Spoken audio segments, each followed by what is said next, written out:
Nous allons prendre ensemble un texte qui se trouve dans le livre de Matthieu. Matthieu 21,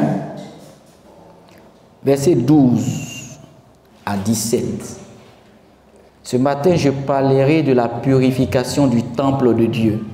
Nous allons nous tenir debout, peuple de Dieu, et nous allons lire le texte. Jésus entra dans le temple de Dieu. Il chassa tous ceux qui vendaient et qui achetaient dans le temple. Et il renversa les tables des changeurs de monnaie et les sièges des vendeurs de pigeons. Il leur dit, il est écrit, ma maison sera appelée une maison de prière, mais vous en avez fait une caverne de voleurs. Des aveugles et des boiteux s'approchaient de lui dans le temple et il les guérit. Mais les chefs des prêtres et les spécialistes de la loi furent indignés à la vue des choses merveilleuses qu'il avait faites et des enfants qui criaient dans le temple « Hosanna au fils de David ». Il lui dit « Entends-tu ce qu'ils disent ?» « Oui, leur répondit Jésus. « N'avez-vous jamais lu ces paroles ? Tu as tiré des louanges de la bouche des enfants et des nourrissons. » Puis il les laissa et sortit de la ville pour aller à Béthanie où il passa la nuit. Amen. Veuillez vous asseoir, peuple de Dieu. Ce texte est un texte essentiel de la vie et du ministère de Jésus. Ce texte est un texte qui révèle Dieu dans une autre dimension, Jésus dans une autre dimension, une dimension un peu particulière, parce que qui aurait cru que le Seigneur pouvait réagir de la sorte? Pour mieux comprendre la réaction de Jésus dans ce texte, je vais donner un exemple et vous dire ceci, et même vous demander quelle serait votre réaction. Vous partez à un voyage, vous laissez votre maison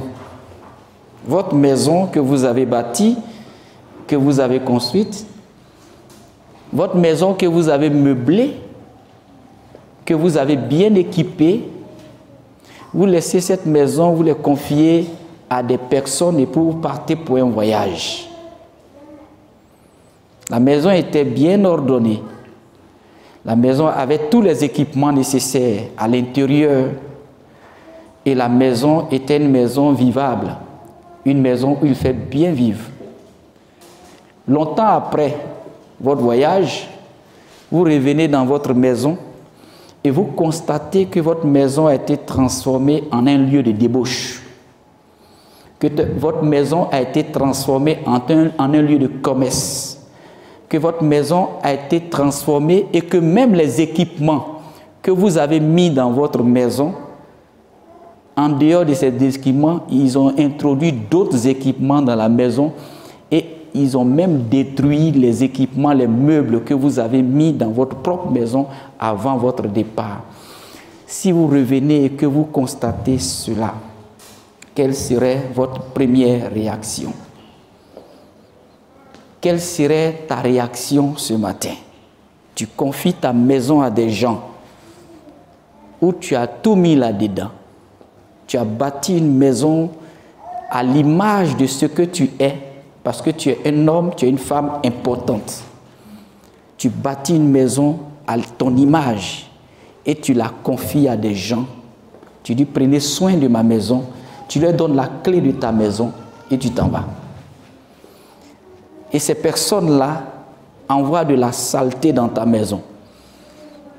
Envoient un commerce qui n'honore même pas ton nom dans la maison. Ils y font des choses horribles. De façon subtile et de façon déguisée. Tu viens, tu vois de tes yeux que ta maison est transformée. Ce n'est plus la maison que tu avais donnée au départ. Ce n'est plus la maison qui reflétait ta gloire. Ce n'est plus la maison qui reflète ton identité. c'est comme une autre maison qui ne t'appartient pas parce que ce que tu as laissé là, ce n'est pas cette maison-là. Quelle serait ta réaction? Nous allons comprendre la réaction de Jésus ici, peuple de Dieu, dans ce texte. Jésus entre dans le temple. Ce n'est pas le temple d'une déesse. Ce n'est pas le temple d'un marabout. Ce n'est pas le temple d'un féticheur, d'un exorcisme, d'un divin. Mais c'est le temple de Dieu. C'est le temple de son Père céleste. Il y a des représentations diplomatiques du royaume de Dieu sur la terre. Regardez par exemple en Côte d'Ivoire et dans tous les pays d'ailleurs, chaque pays est représenté dans un pays par une ambassade. Chaque pays. Vous allez voir en Côte d'Ivoire ici, sur le territoire de la Côte d'Ivoire, il y a des territoires américains qu'on appelle des représentations diplomatiques. Ce n'est pas l'Amérique qui s'est déplacée ici, mais c'est tout comme l'Amérique qui se déplace et qui se positionne sur une portion de terre qui appartient aux Ivoiriens. Et cette représentation diplomatique qu'on appelle l'ambassade, ça représente les États-Unis en Côte d'Ivoire. Quand vous y entrez, c'est aux États-Unis que vous êtes entré. Si vous entrez à l'ambassade de la France ici, à Abidjan Plateau, là, c'est comme si vous étiez en France. Dès que vous franchissez le seuil de l'ambassade, toutes les lois de la France s'appliquent à vous. C'est comme si vous êtes français.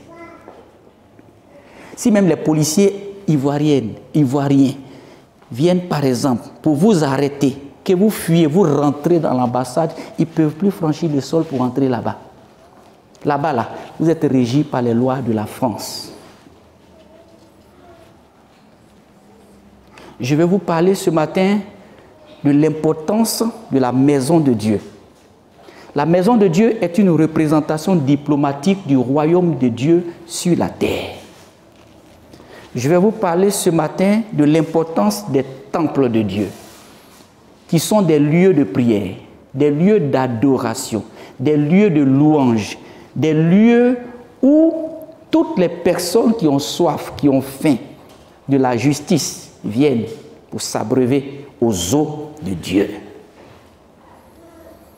Ce n'est pas des lieux de commerce, ce ne sont pas des lieux de débauche, ce ne sont pas des lieux de fornication, ce ne sont pas des lieux de parade de la sorcellerie. Ce ne sont pas des lieux de comédie spirituelle, mais ce sont des lieux d'adoration du véritable Dieu. Jésus entre dans le temple de son Père céleste.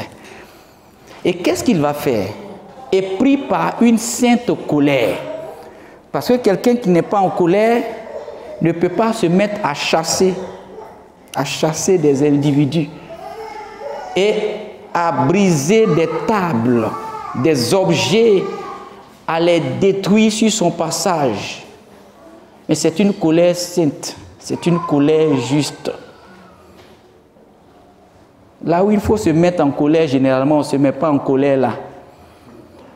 Mais ce sont des colères inutiles parfois quand quelqu'un nous fâche et puis on se fâche contre lui. Jésus, là, les gens l'ont insulté, il ne s'est pas fâché. Jésus que vous voyez là, les gens ont marché sur son visage, ils ont marché sur ses pieds, il ne s'est pas fâché. Jésus que vous avez là, les gens l'ont tué, il ne s'est pas fâché. Ils ont mis flèche dans sa côte. Ils l'ont blessé. C'est Jésus que vous voyez là. Les gens sont venus, ils ont craché sur son visage. Il ne s'est pas fâché. Ils ont craché sur son visage. Toi, tu peux supporter que moi, je vienne tout à l'heure, j'ai craché ton visage. Je ne serai même plus ton papa spirituel. Oui. Je ne serai même pas ton père spirituel. Parce que tu auras une colère. Tu risques même de prendre ton coup de poing et puis jeter ça dans mon visage. Nous nous fâchons pour des choses normalement où on peut ne pas se fâcher quand l'Esprit de Dieu est en nous. Mais il y a des colères quand tu es enfant de Dieu. Là où le travail de Dieu est déshonoré, là où des gens blasphèment l'œuvre de Dieu, là où les gens font des bêtises dans la maison du Seigneur, tu peux dans ta colère dire non, nous refusons cela parce que ici c'est un lieu saint, c'est un lieu d'adoration de Jésus. Regardez la réaction de Jésus. Nulle part il a été mis en colère par des commérages, par des insultes. Il n'a jamais été en colère pour ça. Mais ici, là, là où son temple, où sa maison, où il y a des personnes qui ont transformé sa maison en maison de bordel, en maison de sorcellerie, c'est là que Jésus se fâche. Jésus, il hait le péché, mais il aime le pécheur. Jésus ne veut pas que sa maison, la représentation diplomatique du royaume des cieux sur la terre, soit blasphémée par des hommes, par des individus, sous le prétexte qu'ils viennent adorer le Seigneur, mais ils font des conneries. Jésus ne veut pas ça. Jésus va se mettre à chasser. La Bible déclare, il chassa tous ceux qui vendaient, et c'est bien précisé, ceux qui vendaient et achetaient dans le temple. Ils vendaient quoi? Ils achetaient quoi dans le temple de Dieu? Vous venez vendre, vous venez acheter quoi? Vous venez vendre quoi? Vous venez acheter quoi? La seule chose qui doit être vendue et achetée, c'est Jésus dans le temple. La seule chose, la seule entité qui doit être adorée, qui doit être louée, qui doit être célébrée dans un temple de l'Éternel, c'est Jésus. Si tu viens avec autre chose, c'est pas bon. Si tu viens faire sorcellerie dedans, c'est pas bon. Un jour, Jésus va te chasser. Ici, ce n'est même pas le prêtre, ce n'est même pas le sacrificateur qui est en train de chasser. Le sacrificateur était là. Peut-être même Jésus a fermé ses yeux, il ne voyait pas les sorciers. Il ne voyait pas, il ignorait. Peut-être même lui-même là, peut-être même les gens l'avaient même pris son esprit, mélangé son esprit. Parce que le sacrificateur peut être manipulé aussi par les esprits du mauvais. Mais ce jour-là, Jésus descend dans le temple et puis il fait un nettoyage. Et puis il chasse ceux qui sont venus vendre et acheter des choses qui ne sont ni à la gloire de Dieu. Qu'est-ce que tu vends dans la maison de Dieu? Qu'est-ce que tu viens acheter dans la maison de Dieu ce matin? Est-ce que tu viens adorer ou bien tu viens vendre quelque chose et acheter quelque chose? Des gens viennent parfois ici pour vendre et acheter. Ils viennent parfois pour acheter quelque chose, pour détruire quelque chose. Ils viennent parfois avec d'autres objectifs dans la maison de Dieu. Ne sommes-nous pas parmi les personnes qui viennent vendre et acheter dans la maison de Dieu au lieu d'adorer le véritable Dieu? Que l'Esprit de Dieu nous parle ce matin. Qu'est-ce que je viens vendre ici? Je viens vendre quoi? Je viens vendre mon corps? Je viens vendre mon âme? Je viens vendre quoi ici? Et à qui? À qui? Qui est l'auteur? Qui est l'objet aujourd'hui de mon appréciation dans l'Église? Est-ce que c'est Jésus que je viens adorer? Ou bien je viens par rapport à un joli garçon qui est quelque part là-bas, ou une belle fille qui est là? Je viens vendre quoi? Je viens acheter quoi? Qu'est-ce qui me motive en venant à l'église? Quand tout le monde, je vois que certaines personnes ne viennent pas et que moi je viens là, qu'est-ce qui me motive? Est-ce que je viens à cause du pasteur? Est-ce que je viens pour que le pasteur me dise « Ah, vraiment tu es un bon responsable » ou bien je viens pour Jésus? Je viens vendre quoi? Je viens acheter quoi ce matin? Jésus a vu dans le temple des gens qui faisaient du commerce. Ils vendaient et ils achetaient. Mais ce qu'ils vendaient et ce qu'ils achetaient, ce n'était rien que Dieu. Ce n'était pas Dieu. Ce n'est pas le Saint-Esprit. Ce n'est pas Jésus. Ce n'est pas Jésus qu'ils sont venus voir. Mais ils sont venus regarder quelque chose. Ils sont venus vendre quelque chose. Ils sont venus avoir des intérêts sur quelque chose. Il y avait même des changeurs de monnaie. Des changeurs de monnaie. Ils spéculent même sur les monnaies fiduciaires. Ils spéculent là-dessus. Je te donne un peu, tu mets intérêt dessus. Je te donne 10 000, il faut me donner 10 500. 500, c'est mon intérêt. Tout le monde vient pour intérêt. Des changeurs de monnaie. D'autres même venaient même blaguer certaines personnes. Parce que dans le temple, il y avait la possibilité de changer les monnaies des offrandes avec, par exemple, des objets. D'autres venaient avec ces objets-là pour faire des échanges, peuple de Dieu. Qu'est-ce que je suis venu faire dans la maison de Dieu? Jésus entre. Il constate que sa maison a été transformée. Une maison où ce n'est plus la même. Mais le Seigneur ne va pas rester là à regarder et à ne rien dire et à ne rien faire. Il a une réaction que tout le monde peut avoir, que toi-même tu peux avoir.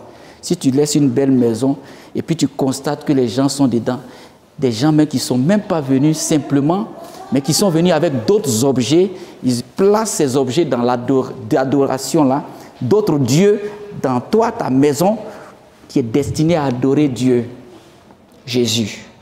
Il va renverser ce jour-là les tables des changeurs de monnaie et les sièges des vendeurs de pigeons. Qu'est-ce que pigeon vient faire dans la maison de Dieu? Qu'est-ce que pigeon vient faire dans la maison de Dieu? Qu'est-ce que hibou vient faire dans la maison de Dieu? Qu'est-ce que les graffitis viennent faire dans la maison de Dieu? Qu'est-ce que les mauvaises images viennent faire sur les murs dans la maison de Dieu? Est-ce que ces murs-là, c'est comme ça que Dieu vous avait laissé? Ces murs et ces objets qui doivent être des objets d'adoration, quelles sont ces tâches qui sont venues se poser là-dessus? Qui a fait ça? Qui est venu introduire ces choses dans la maison? Pensez-vous que Jésus va laisser longtemps sa maison être souillée par des objets que vous avez transformés en des objets d'adoration de la sorcellerie? Pensez-vous que le Seigneur laissera longtemps ça? Le temps vient où le Seigneur découvre, où le Seigneur manifeste, où le Seigneur dit assez. Et c'est ce que le Seigneur va faire dans ce temple, peuple de Dieu. Il renverse tout, il détruit tout.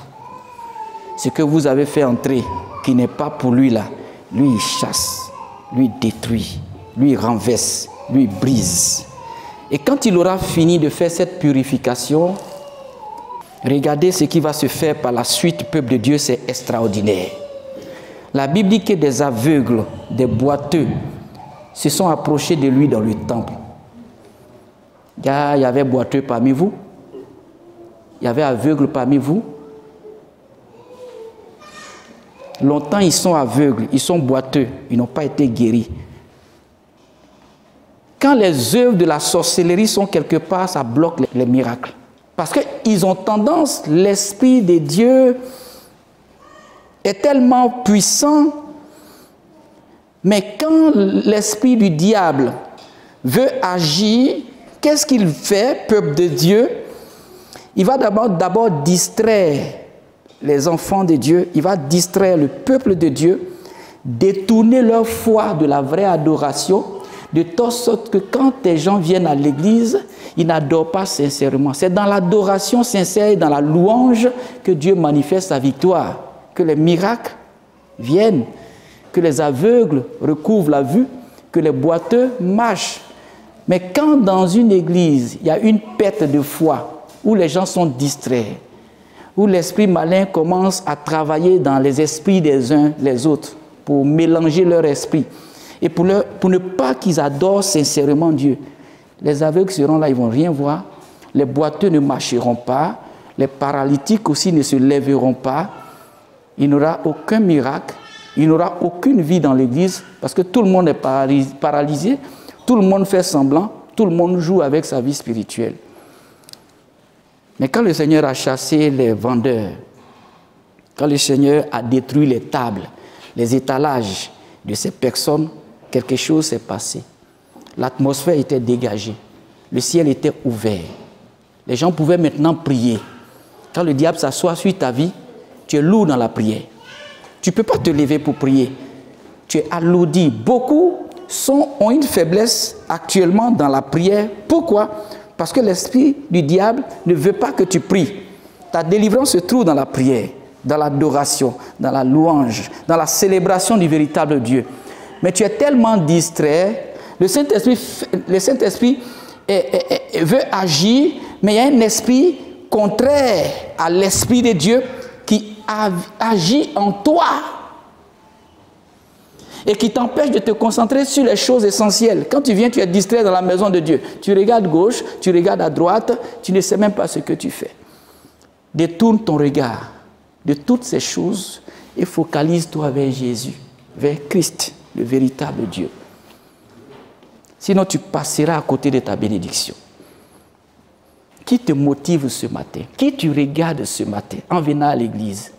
On dit culte de louange et d'adoration. Mais tu viens offrir ce culte-là à qui ce matin, peuple de Dieu? Regarde au Seigneur. Regarde à son esprit. Ne te détourne ni à gauche, ni à droite. Sinon, l'aveuglement va demeurer. Sinon, tu seras toujours paralysé. Sinon, les choses vont continuer d'être bouchées, d'être bloquées. Le plus souvent, on pleure, Seigneur, et tu pries, Seigneur, délivre-moi, Seigneur, aide-moi, Seigneur, telle chose est bloquée. Tu ne sais même pas ce qui se passe dans le monde spirituel. Je disais vendredi dernier que j'ai raconté un témoignage d'une femme. Elle avait pratiquement tout perdu.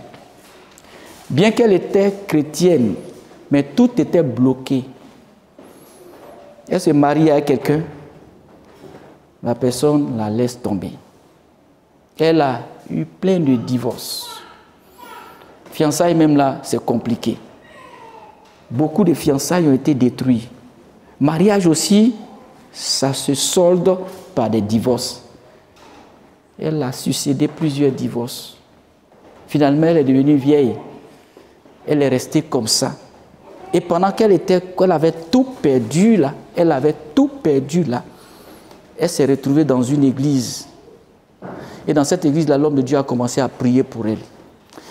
L'Esprit lui montrait qu'il y avait quelque chose qui n'allait pas. Et quand plus il prie pour elle, il voit qu'il y a un esprit des eaux qui est sur sa vie. Mais il n'avait pas les détails de comment cet esprit des eaux opère sur sa vie. Mais chaque fois qu'il prie, il voit esprit des eaux. Un jour, il a prié pour elle. Il lui a dit vraiment, tu es menacé. Il y a un esprit des eaux. Il a prié pour sa délivrance. Rien ne s'est passé d'abord. Mais voilà que l'homme de Dieu a persévéré dans la prière. Il priait toujours pour cette femme. Et un jour, à sa grande surprise, quelque chose va se passer. Il y a eu des pêcheurs dans le village. Des gens qui sont habitués à la pêche. Ils vont pêcher la nuit. Ils lancent des filets. Parfois, ils mettent leur filet et puis, en pleine nuit, ils vont retirer les filets là de l'eau. Ou bien au petit matin, ils vont retirer les filets là de l'eau.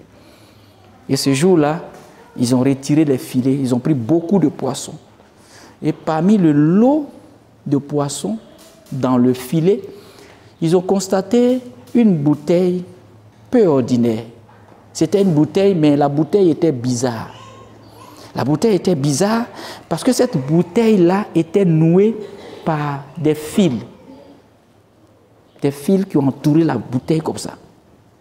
Toute la bouteille, mais bien fermée, hermétiquement fermée. L'eau ne pouvait même pas entrer à l'intérieur. C'est une bouteille comme ça qu'ils ont pêché aussi avec les poissons dans le filet, en pleine eau. Donc, quand ils ont pris ça, avec les poissons, ils ont trié les poissons, ils ont vu la bouteille, c'était bizarre. Voilà qu'ils vont constater, ils vont détacher les fils qui sont autour de la bouteille. Ils regardent à l'intérieur, là, il y a des objets. Il y a des objets, plusieurs objets. Des fils de tissu découpés un peu, plusieurs trucs qui étaient mélangés, qui étaient dans la bouteille. Donc, ils ont ouvert. C'était dur, ça ne pouvait pas s'ouvrir. Ils étaient obligés de casser. Quand ils ont cassé la bouteille, ils regardent dedans. C'est des habits, mais des petits morceaux d'habits. Habits de la femme, là. Plusieurs dans la bouteille. Et puis à l'intérieur, il y avait sa photo. Sa photo, elle était... Ils ont emballé comme ça. Intacte, mais dans l'eau, dans le fleuve, là. C'est là qu'ils ont pêché sur cette bouteille peu ordinaire. Ils regardent la photo, ils remarquent qu'ils reconnaissent la dame. Cette femme-là, elle est dans l'église du village. Donc ils ont ramassé tout. Ils ont mis ça dans un sac, avec photo là même. Ils sont allés chez le pasteur. Le pasteur était à son bureau. Ah, pasteur, voici une photo de tes fidèles ici. On a trouvé ça dans l'eau, le fleuve du village. Quand il regarde, il constate que c'est une de ses filles, cette fidèle, qui a tous les problèmes, les difficultés, malgré qu'elle est chrétienne. Regardez comment les sorciers ont travaillé jusqu'à ce que sa photo parte se retrouver là-bas. Et tout le temps, sa vie était hermétiquement bloquée. Aussi longtemps que cette bouteille allait rester dans le fleuve, rien ne pouvait marcher pour elle. Il fallait la révélation de Dieu. Et dans la prière, Dieu se révèle. Dieu donne des pistes de délivrance.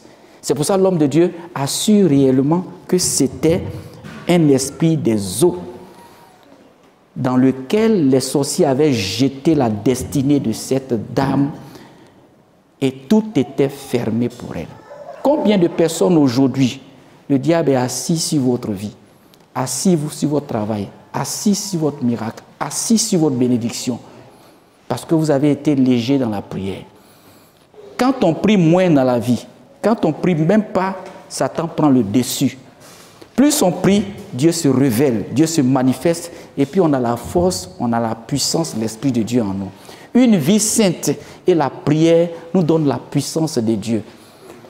Mais quand le péché règne dans ta vie, et quand aussi tu ne peux pas prier, déjà mais quand le péché règne, tu ne peux pas prier assez, là c'est compliqué. C'est une porte ouverte pour que l'ennemi prenne le dessus. Il y a un combat à livrer, un combat contre la sorcellerie, un combat contre les œuvres mortes de la chair. Si nous voulons avoir la victoire, notre colère là, que ce soit contre les œuvres de l'ennemi dans nos vies. Quand le diable vient et puis il change notre objet d'adoration, c'est là qu'il faut se fâcher. Ce n'est pas quand quelqu'un te fâche ou bien quand ton frère vient et puis il t'insulte. Laisse-le. Parce que celui qui t'insulte, en réalité, ce n'est pas ton frère, mais c'est un esprit qui est derrière, qui est un esprit provocateur, qui utilise la bouche de ton frère et de ta soeur pour prononcer des insultes et la moquerie, ou bien te ridiculiser. Ce n'est pas lui-même. Es-tu capable de dire un jour à quelqu'un qui t'a insulté, ce n'est pas toi. Ce n'est pas toi. Mais l'esprit qui est derrière et qui prononce ces insultes-là, au nom de Jésus, je le révoque et je le chasse dans les lieux arides. La Bible déclare que le combat que nous devons mener, ce n'est pas un combat contre la chair et le sang, mais contre les esprits méchants. Et quand, en tant que serviteur de Dieu, je me mets sur la chair et que je dis, il y a un esprit qui te fatigue, ce n'est pas toi, mais c'est un esprit qui est derrière toi. Si tu veux réellement te repentir, tu vas te repentir. Mais si tu ne veux pas te repentir, tu ne vas pas te repentir. Si tu ne veux pas reconnaître, tu ne pourras jamais reconnaître. Reconnais seulement que ce que Dieu indique. D'autres font semblant de ne pas reconnaître ce qui est dit de la parole de Dieu et qui vient de Dieu. Si Dieu ne parle pas, pourquoi quelqu'un va inventer et dire des choses? Et quand Dieu parle, il confirme toujours ce qu'il a dit. Moi, en tant que serviteur de Dieu, je suis très lent à parler. Mais quand je parle, c'est que j'ai remué tout. Et j'ai eu des confirmations, plusieurs confirmations de Dieu. Voilà pourquoi j'ouvre la bouche et puis je parle. Je ne parle pas de façon hasardeuse, mais je parle poussé par l'Esprit de Dieu. Et je ne parle pas rapidement comme ça. Mais je parle après examen, après analyse et après la confirmation du Saint-Esprit. Je suis venu te dire ce matin, Jésus se lève. Jésus s'est levé dans cette église pour chasser ceux qui sont venus vendre et qui sont venus acheter. Si tu refuses de te repentir et que tu viens apporter dans l'église de Dieu des objets d'adoration satanique, le Saint-Esprit te chasse au nom de Jésus-Christ de Nazareth. La puissance de l'Esprit de Dieu chassera au nom de Jésus-Christ de Nazareth. Dieu t'offre l'occasion de te repentir ce matin. Quand Dieu chasse, c'est quand la personne ne se repent pas. Quand la personne refuse de se repentir. Ta colère là, tourne-toi vers les ennemis de ta destinée ce matin et dis-leur, je vous chasse au nom de Jésus-Christ de Nazareth. Parce que ma vie est le temple du Saint-Esprit. Je suis la maison de Dieu. Et la maison de Dieu doit être respectée. Je vais dire à quelqu'un ce matin, si tu as forniqué dans la maison de Dieu, si tu as fait des choses qui ne sont pas propres dans la maison de Dieu, repens-toi ce matin. Si tu as posé des actes ici, dans la maison de Dieu, ici c'est un autel de louange et d'adoration. Je suis venu te le rappeler, peuple de Dieu. Je suis venu te le rappeler parce que l'Esprit de Dieu est en train de nettoyer, est en train de purifier son temple. Si l'Esprit ne purifie pas, il n'allait pas révéler à son serviteur ce qu'ils ont mis sur les murs. J'ai vu ce qui a été écrit sur les murs et je les ai effacés avec le sang de Jésus. Le Seigneur m'a remontré. Et qui fait ça? C'est ceux qui viennent ici. C'est qui d'autre? Tu penses que ce que tu fais, personne ne te voit. Mais le Saint-Esprit te voit. Tu viens chercher quoi ici? Tu fais quoi ici? Tu es venu ici pour quoi? Tu es venu pour Jésus. Si tu n'es pas venu pour Jésus, on n'a pas besoin de toi. Moi, je peux prêcher aux chaises vides. Ce n'est pas mon problème. Parce que quand je suis là, c'est les anges qui sont là avec moi. Je ne suis pas venu pour remplir. Mais l'église sera remplie un jour. Dieu m'a déjà révélé ça. Donc, mon problème, ce n'est pas chaise. C'est vos vies. Que vos âmes soient sauvées. Que vos vies soient sauvées. Quand vous venez ici, là, venez adorer Dieu. Vous ne venez pas pour moi. Vous ne venez pas pour quelqu'un. Venez adorer le Seigneur. Et vous allez voir ensemble, si on regarde dans la même direction, si on regarde dans la même direction, on est connecté avec l'Esprit de Dieu, vous allez voir ce que Dieu va faire. Déjà, même vous, votre vie, là, ça sera transformé. Vous allez voir comment vos affaires vont commencer à prospérer. Je disais vendredi dernier à une de nos mamans, elle sera très riche, parce que pendant la prière, Dieu m'a montré qu'elle sera très riche. Elle fait du commerce. Je lui ai dit ça clairement. Elle a démarré un commerce. Je lui ai dit, saisis ça. Parce que Dieu m'a révélé clairement le potentiel de richesse qu'elle va avoir. Il a demandé à ceux qui étaient là, écrivez bien, regardez-la bien. En tout cas, si elle ne change pas, si elle reste focalisée à l'Esprit de Dieu, Dieu va bénir son commerce. Et pendant qu'on y était même, le Seigneur me révélait, elle devait effectuer un voyage, mais ils ont piégé là-bas. Mais on a annulé le piège avant qu'elle ne parte. Elle n'est pas là ce matin, mais elle est partie au voyage. Je ne lui ai même pas dit de ne pas partir. Hein. J'ai vu ce qu'ils ont fait. Les sorciers ont déjà fait quelque chose là-bas. Qu'elle allait partir là. Elle allait revenir avec une maladie. Peut-être elle allait s'asseoir à la maison seulement sans faire le commerce. Mais on a annulé ça ici au nom de Jésus. Et puis je lui ai dit, il faut partir. Il n'aura rien. C'est Dieu qui fait. Ce n'est pas la force d'un individu. Quand Dieu veut montrer, il montre. Quand Dieu ne veut pas montrer, il ne montre pas. Et ce qui est important pour Dieu, c'est la parole que tu viens écouter ici. Ce n'est même pas qu'on vient prophétiser sur ta vie pour dire oui, j'étais là. Ce n'est pas ça qui est important. Et c'est moi qui suis votre père là. Il y a tout, je vois. C'est pas tout, je vois. Et c'est ce qu'il faisait ici là, moi je voyais. Je ne voyais pas, mais un jour Dieu a ouvert mes yeux. Moi je ne mens pas. Si je ne vois pas, je ne vois pas. Moi je viens, je prêche. Je ne suis pas prophète. Je viens, je prêche. Même prophète, ce n'est pas tous les jours il voit. Si vous voyez un prophète qui a toujours en train de prophétiser, il ment parfois. Apprenons la vérité, c'est quand Dieu veut. Nous sommes des instruments entre les mains de Dieu.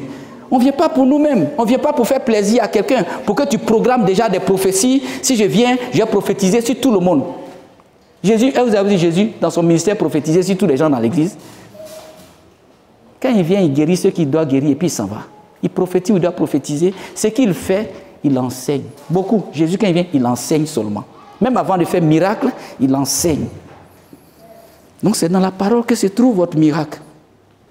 Et beaucoup de choses sont dites dans la parole de Dieu. La parole de Dieu, tu es assis même, tu sais que... Est-ce que parfois, quand le pasteur est en train de prêcher, tu n'as pas l'impression que c'est de toi qu'il parle? Mais c'est ça la prophétie. Ou bien tu veux qu'il dise que ton caleçon est rouge? Non. Mais tu as l'impression que c'est de ça qu'il est en train de parler. On n'a pas besoin de citer le nom, ou bien où tu étais hier, ou bien ceci, cela. Mais déjà, tu peux te retrouver dans l'enseignement de la parole de Dieu.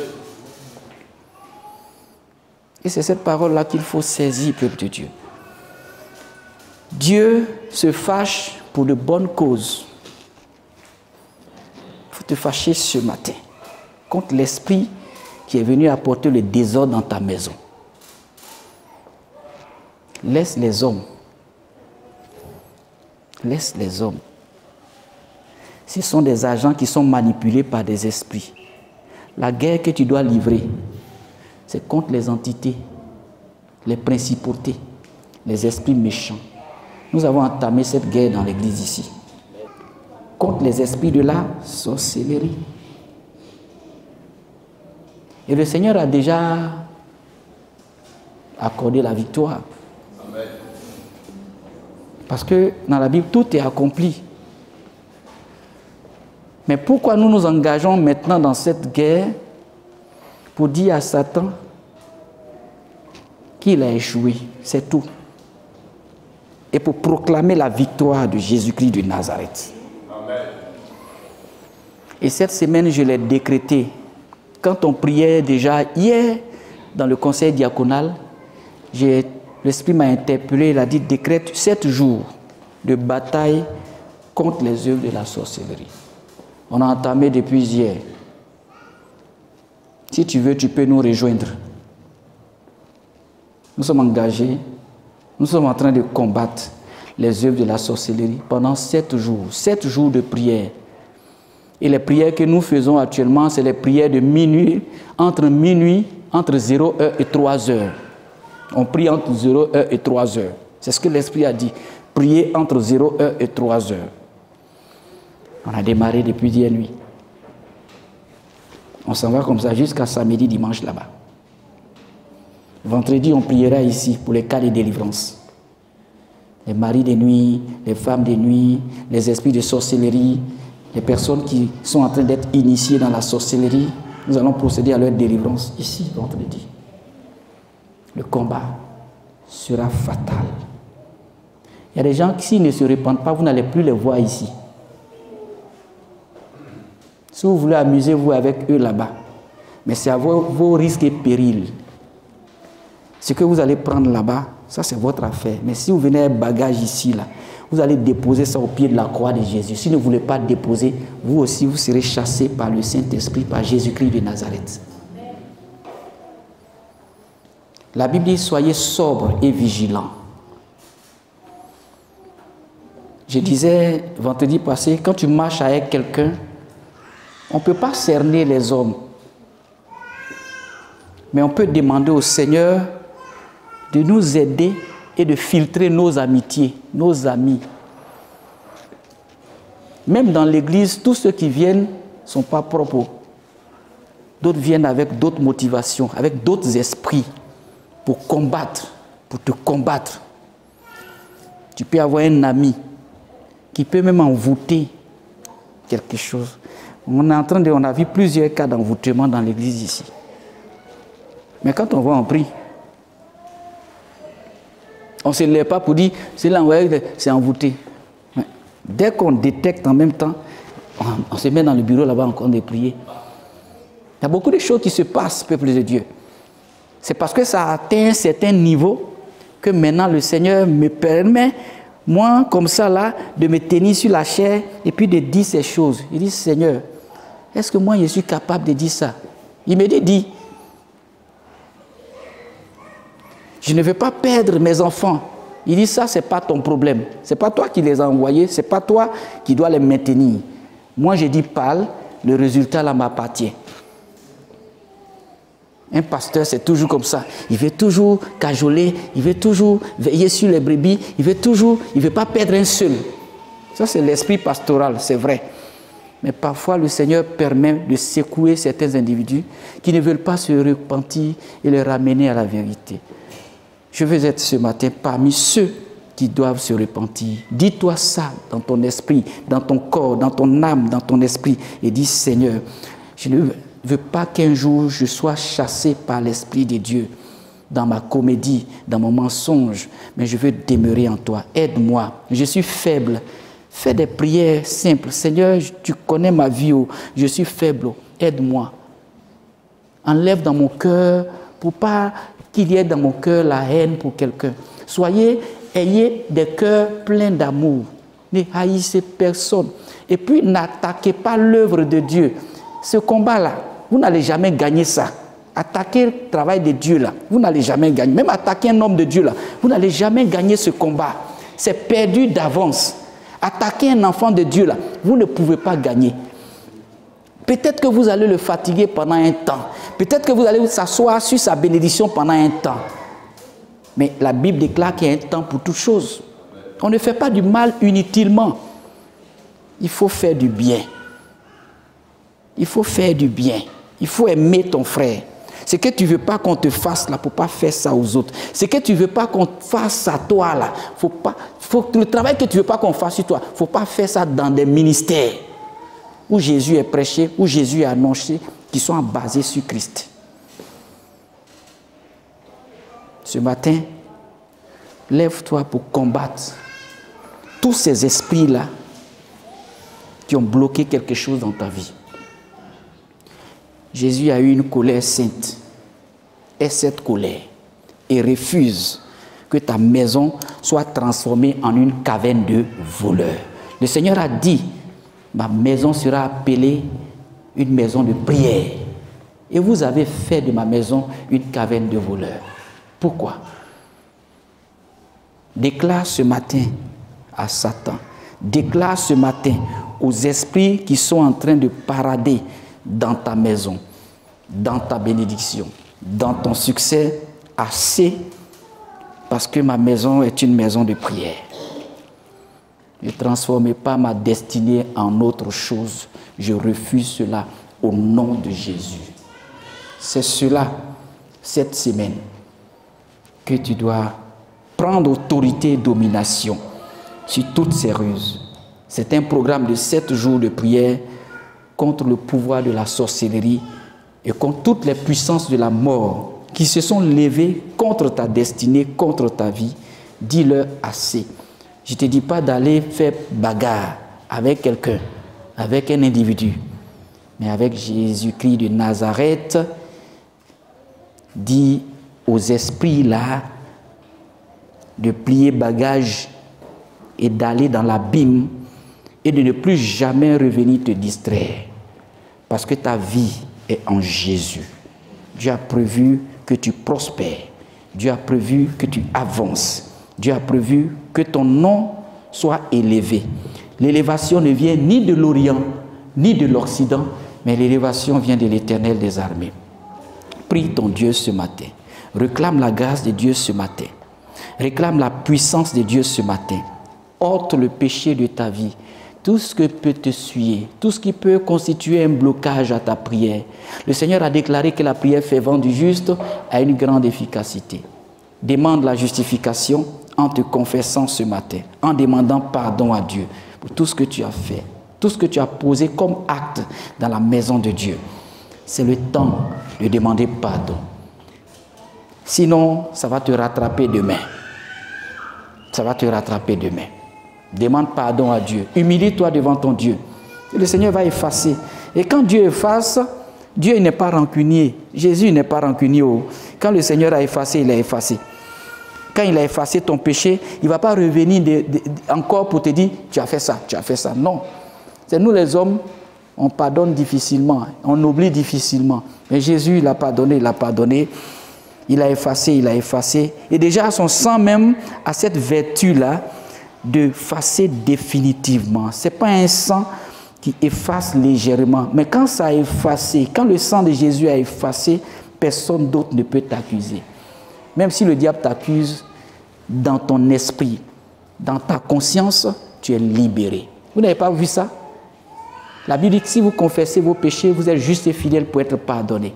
Un péché confessé là, quand Satan t'accuse, tu as déjà parlé de ça à Jésus. Tu n'avais pas honte même de parler de ça parce que toi-même tu as ouvert ta bouche, tu as dit. Donc quand Satan dit, toi tu étais menteur avant, tu dis et puis quoi? Mais quand tu ne dis pas que tu es menteur, quand Satan dit tu es menteur, tu as peur. Mais quand tu as déjà dit ça à Jésus, tu as déjà confessé, tu dis moi là, j'étais menteur avant. Hein. Quand quelqu'un met t'insulte menteur là, tu dis oui, ça c'était avant. Mais je ne suis plus menteur. Hein. tu ris même et puis tu dis à la personne, mais tu dis quoi même? Ça c'était avant. Avant j'étais comme ça. Mais moi-même là, il n'y a plus mensonge. Je dis la vérité, je marche dans la vérité. Tu ne vois pas que la lumière qui est sur mon visage là, ça parle vérité. Il n'y a pas de trace de mensonge en moi. Confesse. Le Seigneur te libère et le diable ne pourra plus t'accuser. Que Dieu nous aide ce matin. Le Seigneur est en train de nettoyer, soyez conscient. Il nettoie également ta vie pour que des miracles puissent être opérés par la suite. Après le nettoyage du temple, vous avez vu que les aveugles ont vu. Il a guéri. C'est ça. Quand c'est nettoyé, la guérison vient. Quand c'est purifié, la restauration vient. Les miracles viennent. Les portes s'ouvrent. Les bénédictions arrivent. Cette dame qui avait sa photo dans la bouteille, quand la bouteille a été cassée et que c'est venu, même dans le bureau du pasteur, il a vu la photo. Après là, les portes se sont ouvertes. Elle s'est mariée par la suite, même dans sa vieillesse, elle a eu quelqu'un qu'elle a épousé. Et puis, elle a commencé à faire son commerce. Elle est devenue prospère par la grâce de Dieu. Donc, vous voyez ce que Dieu peut faire dans la vie de quelqu'un, comparé à ce que le diable peut faire. Le diable est en train de perdre ton temps, mais Dieu te révèle certaines choses qui vont t'aider à aller plus vite. Saisis Jésus, confesse-toi. Tu ne seras plus parmi les vendeurs et les acheteurs qui viennent avec d'autres objets d'adoration dans la maison du Seigneur, mais tu seras parmi ceux qui adorent réellement Dieu. Ceux-là, ils ne seront jamais chassés de la maison de Dieu. Le diable ne peut pas. Jésus aussi, il ne pourra jamais les enlever de son amour.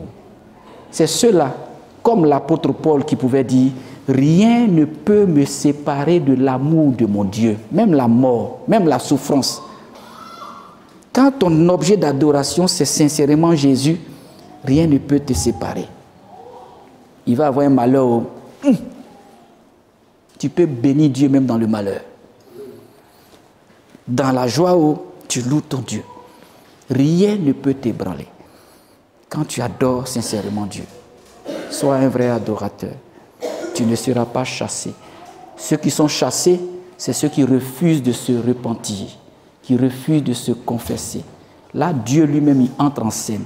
Ce n'est plus un sacrificateur, ce n'est plus même le pasteur, mais c'est le Saint-Esprit qui dit, toi, ta place n'est pas ici. Parce que désormais, quand tu vas venir à la lumière, toi-même, tu auras peur de la lumière. Et tu vas t'éclipser. Que l'Esprit de Dieu fasse chasser de cette église tous les vendeurs et les acheteurs d'autres choses qui ne sont pas de Dieu. Seuls les vrais demeurent dans sa maison. Je proclame cela. Que tout vendeur qui viendra désormais pour attaquer ce ministère, que la puissance de feu du Saint-Esprit l'arrête au nom de Jésus-Christ de Nazareth. Que ceux qui ont un cœur d'amour, même avec leurs péchés, ils peuvent rentrer. Parce que Jésus est là pour les pécheurs. Dieu veut sauver les pécheurs. À l'écoute de la parole de Dieu. Retrouvez-nous sur nos pages Twitter, Instagram et YouTube. Que Dieu vous bénisse.